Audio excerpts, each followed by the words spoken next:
Thank you, Robert, and add my personal thanks to Alvin, Gunter, and Melissa. What I'm reading today is a condensed version of a much longer essay that'll be published in the Journal of Contemporary Anti-Semitism this fall. That's a refereed journal edited by our own Leslie Klaff. So, does academic freedom protect anti-Semitism? Ira's 11 examples suggest that some political views common in humanities and social science disciplines should be classified as anti-Semitic. In some discipline, those views are well established in both teaching and publication. And the AAUP has long used prevailing disciplinary belief as a guide to which faculty statements cannot be sanctioned. What should universities do when not just individual faculty, but entire disciplines have been captured by radical anti-Zionism, when students are taught that Israel must be eliminated? What challenges are created when faculty members promote those perspectives on social media? How should personnel decisions be affected? Should we rethink the relationship between advocacy and indoctrination? Can universities keep the search for the truth at the core of their mission in the wake of discipline-based anti-Semitism? I rely for definitions of academic freedom on principles the AAUP has articulated. They've defined academic freedom worldwide, but the legal framework for academic freedom varies and sets national conditions. 16 European countries and Israel have laws against Holocaust denial. Some have prohibitions against genocide denial. A majority of developed democracies ban hate speech with application to anti-Semitism. I use Britain here to document the general willingness across Europe to limit speech and academic freedom as a way of discouraging hate speech, racism, and, at least in principle, anti-Semitism. The US is much less willing to limit speech because of the First Amendment. Now, when academics worldwide object to limits on anti-Semitic speech, they typically invoked an absolutist version of academic freedom, unencumbered by responsibilities that actually doesn't even obtain in the US. One test of academic freedom is the right all faculty members should have to say that their own country lacks the moral legitimacy to sustain its existence. Yet for anyone to claim that Israel is the only nation state that lacks moral legitimacy is fundamentally anti-Semitic, notably so for an American, given that the scale of the genocide against Native Americans and the legacy of slavery so thoroughly dwarf anything one can say about Israel as to make a moral comparison between the two countries unintelligible. To avoid a charge of anti-Semitism, one must allow that Israel's moral legitimacy can be regained by changes in status while it remains a Jewish state. So a two-state solution should be recognized as resolving any questions about Israeli legitimacy. As anti-Zionist pedagogy and pseudo-scholarship spread, they're routinely defended as protected by academic freedom. When anti-Zionist Rabab Abdul-Hadi scheduled a 2020 International Open Classroom with terrorist airplane hijacker Laila Khaled, San Francisco State University President Lynn Mahoney disingenuously defended it as an effort to expose students to one point of view, a practice protected by academic freedom. Quote, an invitation to a public figure to speak to a class should not be construed as an endorsement. But Abdul-Hadi does endorse Khaled. Quote, we really idealize someone like Layla Khaled, Abdul-Hadi told the student paper, somebody who actually stands up for herself, actually goes to a plane and hijacks it. Zoom canceled the event, citing the law against providing aid to terrorists. In the US, academic freedom would justify holding the event, with people free to condemn it. Condemnation does not constitute a call to block an event from taking place, and thus it doesn't violate academic freedom. The principle barring speech urging imminent violence likely does not apply here, but it could apply in Israel. I cannot find US academics willing to consider whether the international audience for the panel places an ethical burden on sponsors to consider whether it would encourage violence elsewhere. England's laws are different. Sections of the 2000 Terrorist Act prohibit incitement to commit acts of terrorism overseas and encouragement of terrorism. Britain issued a 2021 legal guidance for higher education. Quote, when deciding whether or not to host a particular speaker, universities should consider carefully whether the views likely to be expressed constitute extremist views that risk drawing people into terrorism. Mitigation must be part of that same event rather than a separate forum. So that rule eliminates standard US strategy, which is to compensate with a balancing event sometime later. The 1986 Public Order Act bars acts, quote, likely to stir up hatred on grounds of race, religion, or sexual orientation. Racial hatred is defined as hatred against a group of persons defined by reference to color, race, nationality, including citizenship, or ethnic or national origins. British institutions must do a risk assessment based on a speaker's prior acts and statements. They must also balance the risk assessment with academic freedom and the obligation to guarantee freedom of speech. The entire panel could be canceled. The SFSU Arab and Muslim Ethnicities and Diaspora program, co-sponsor of the event, is hardly neutral. In 2013, Ahmed co-sponsored a Palestinian mural celebration on campus. Students created placards reading, "My heroes have always killed colonizers." Now, however ignorant the students promoting such slogans may have been, they justified the murder of Israelis, creating a hostile environment. In 2018, President Leslie Wong apologized and announced that, quote, Zionists are welcome on our campus.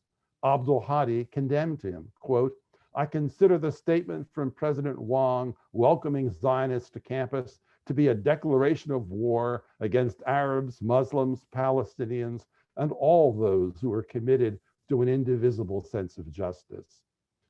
A college barring Zionists from campus could face severe sanctions in both the US and England. The only anti-Semitic option is to make Zionists unwelcome once they arrive, though that should run afoul of anti-discrimination laws.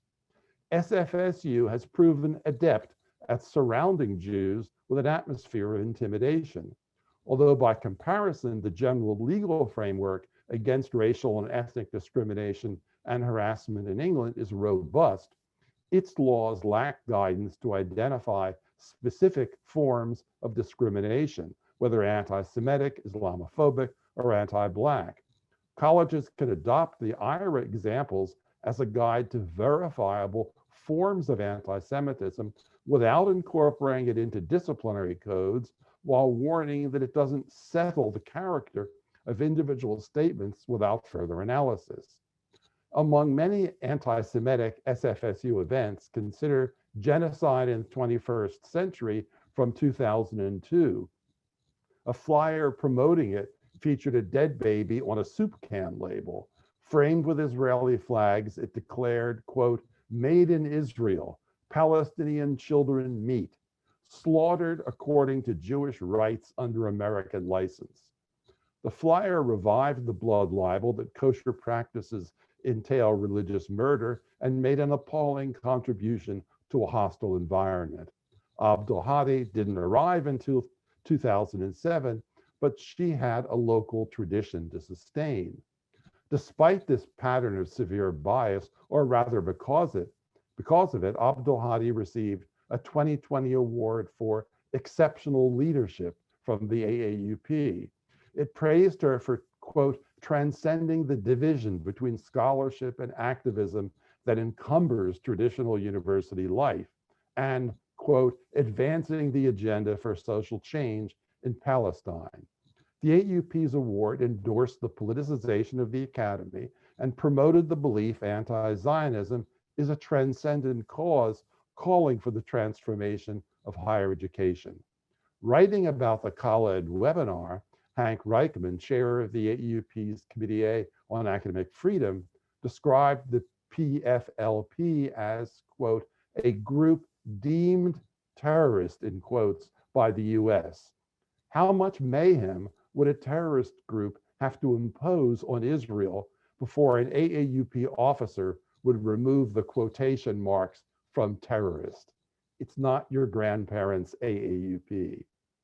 IRA's examples can clarify these trends. 5 of them applying double standards by requiring of Israel a behavior not demanded of any other democratic state, denying the Jewish people their right to self-determination, making stereotypical accusations like myths of a Jewish conspiracy, comparing Israel to Nazi Germany, and accusing Jews of exaggerating the Holocaust are commonplace in such disciplines as American, Middle East, ethnic, and women's studies.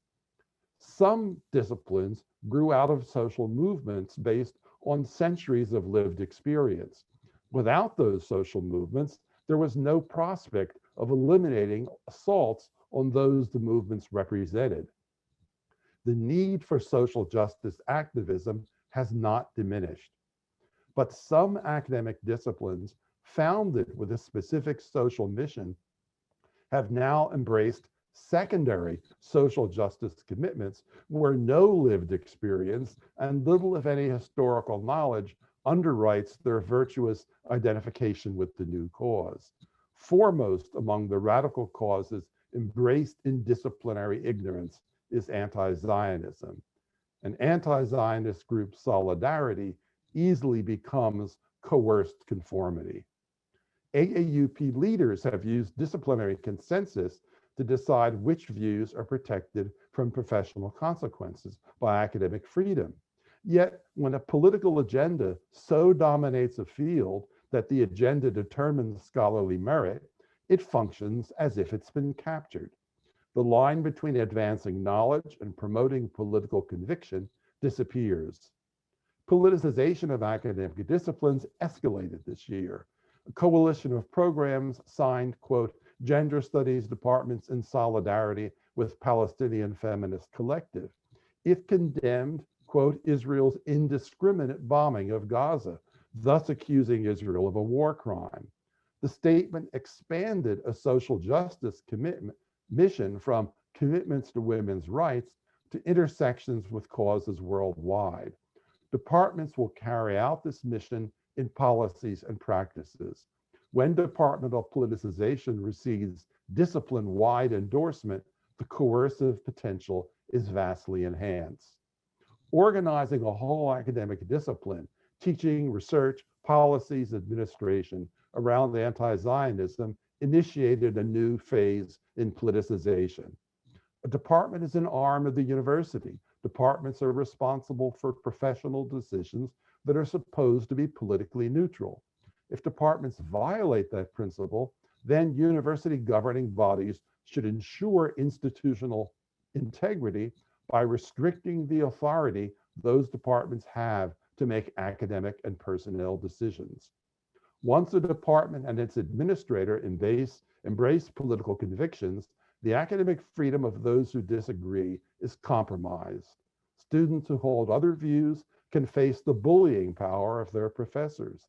Dissenters, faculty, staff, and students who remain in perfectly good standing as scholars and teachers are branded outlaws.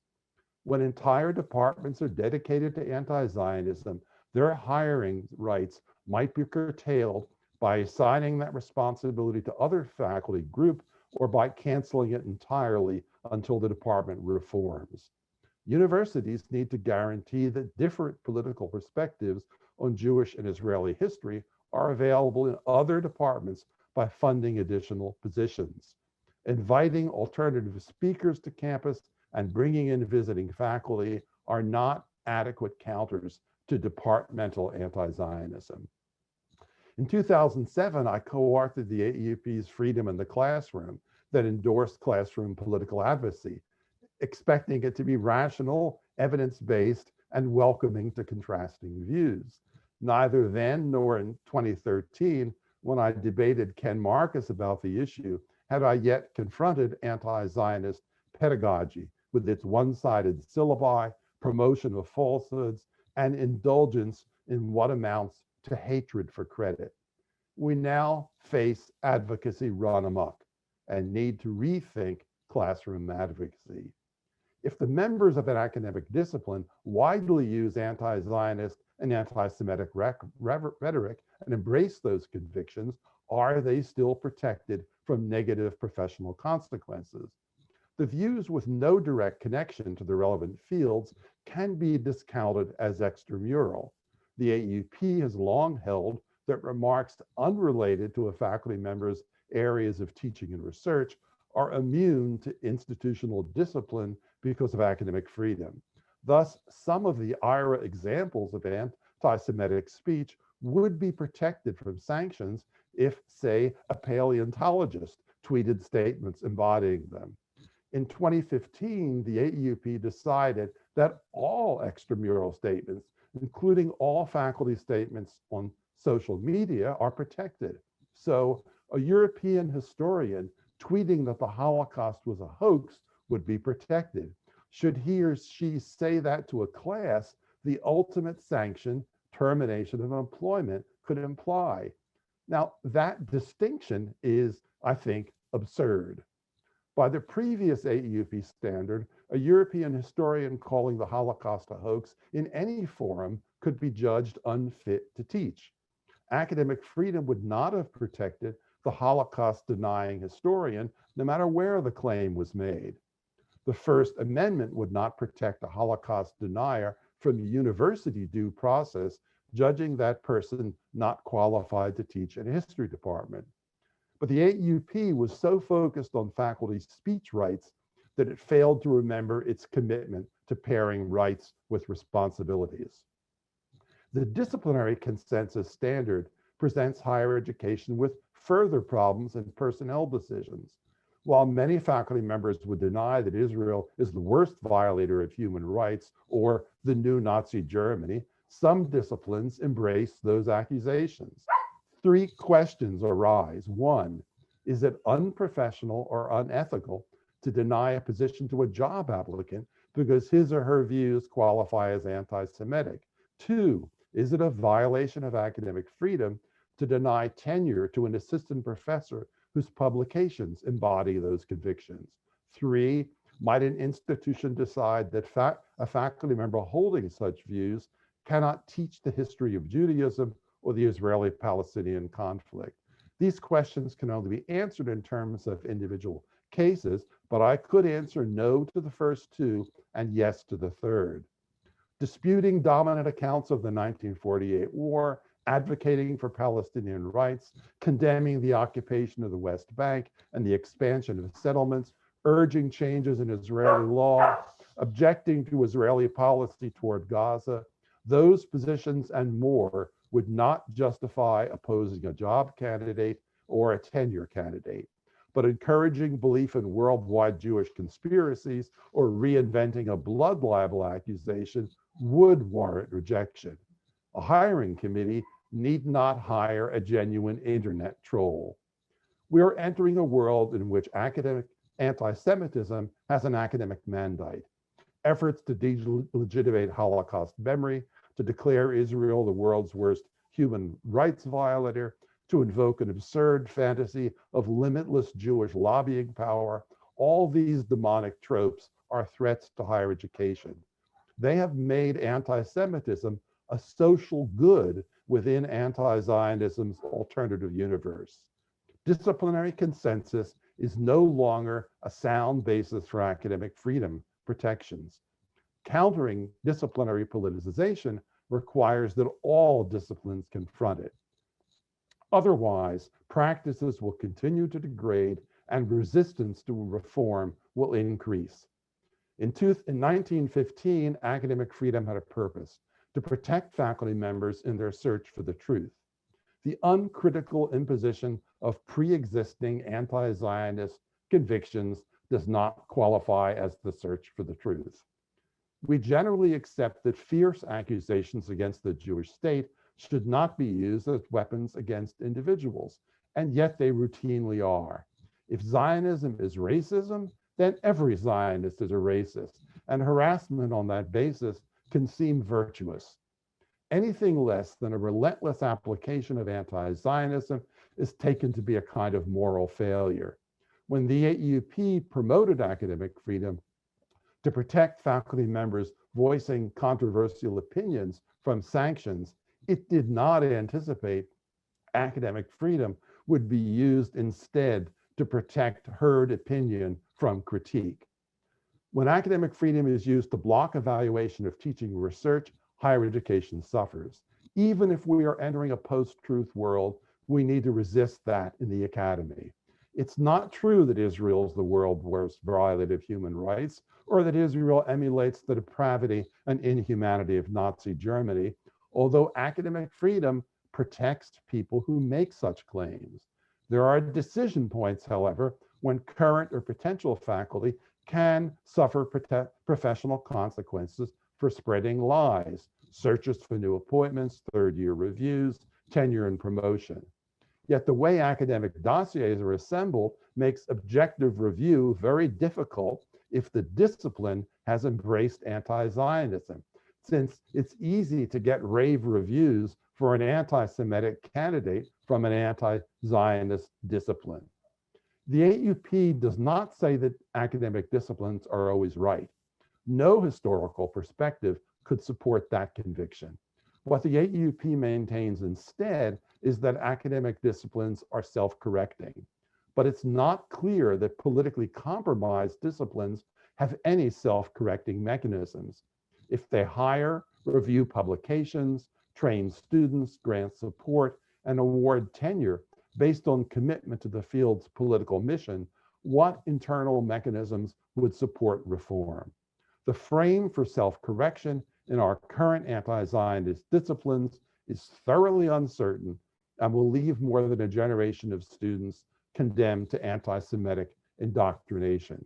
We cannot address this without a search for the truth. It won't be easy. We prefer our disciplinary isolation. Disciplinary languages don't travel well. But just as we cross disciplinary lines to decide whether a project is racist, we need to do so in discussing whether a project is anti-Semitic. Before voting for anti-Zionist candidates, scientists need to be convinced that what humanities faculty say about Israel and Zionism is true. Does the person being reviewed provide sufficient evidence to support his or her conclusions?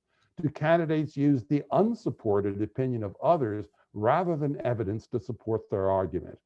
Does he or she promote demonstrable falsehoods? Against morally abhorrent claims, these are nonetheless places to start. The aim is not to enlighten anti-Semites. Denied rewards for their anti-Semitism, they will only feel resentment, not remorse. The goal is a public climate in which anti-Semitism can be judged socially and intellectually unacceptable. Academic freedom will still protect the right to say Israelis are the new Nazis, but a campus majority will condemn the statements. People can still say Zionists should be barred from progressive groups or governance, but collective opinion will make it clear the demand is reprehensible. The threat of faculty termination for public speech, widespread in World War I and the McCarthy period, remains, but that does not mean campuses should be welcoming places for racist or anti-Semitic rhetoric. So the answer to the question, does academic freedom protect anti-Semitism, is a qualified yes. Few faculty other than job candidates have actually suffered for holding anti-Semitic views. Anti-Zionism flourishes. The main reason my yes is qualified is because of the theoretical basis for sanctioning some anti-Semitic actions. Yet anti-Semitism on campus almost never entails consequences. Academic freedom has become a cover for malicious conduct. For the foreseeable future, matters are likely to get worse. Thank you.